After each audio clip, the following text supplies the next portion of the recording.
You know, as a child who grew up in the 1960s and early 70s in the heart of the space race, obviously it captured our imagination. I think everyone in this room who grew up in that era would love to see that sense of curiosity, that sense of awe and wonder that inspired, you know, multiple industries, inspired many of us to go into science and, you know, inspired a generation.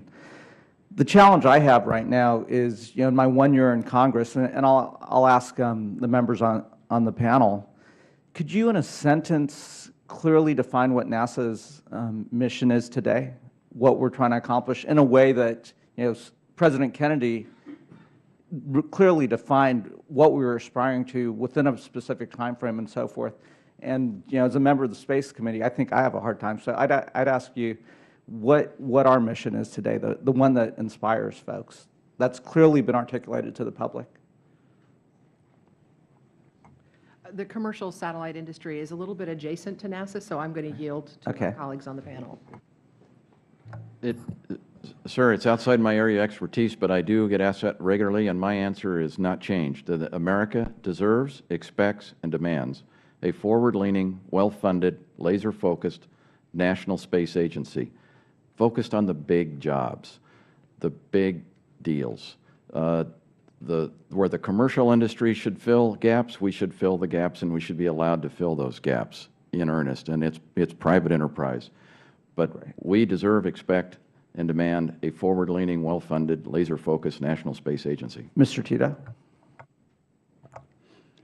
Well, in 1957, when the Soviets launched Sputnik, that changed the world as far as I was concerned, and put America in the minds of a lot of people in the world as a number 2 technologically. And one of our responses was to form NASA to lead our space program. And the role of NASA, of course, was for scientific purposes, to develop technology like the preceding firm NACA did for the aircraft industry. But the real mission of NASA at the beginning, as we all know, was to win the space race. And we did win it after 10 years, and somehow we don't have that drive that we had 50 years ago. And we may be in a position of having Sputnik occur again.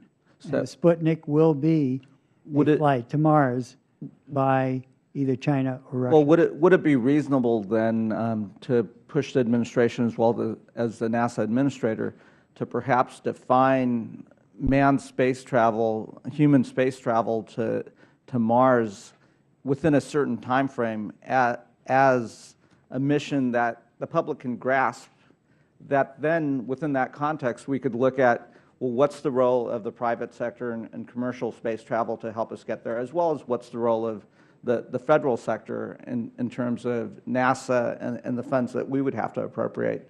But you know, again, I would challenge the administration as well as the NASA administrator to clearly define that, because then it makes our jobs a lot easier to say, okay, well, what framework allows us to both take the public sector and the private sector working together in an innovative way to go out there, capture the public imagination. Look, we're at a point where we have to make a decision as a nation. We can either make a decision to spend a relatively small amount of additional funds to a very expensive human exploration program now that does not have a mission, and make a mission out of it and be the first to get to Mars, or by not making a decision, we will be forfeiting that opportunity. Now, in 2021, we could get to Mars, but we may not be the only ones. It's an interesting mission. It's Venus and Mars.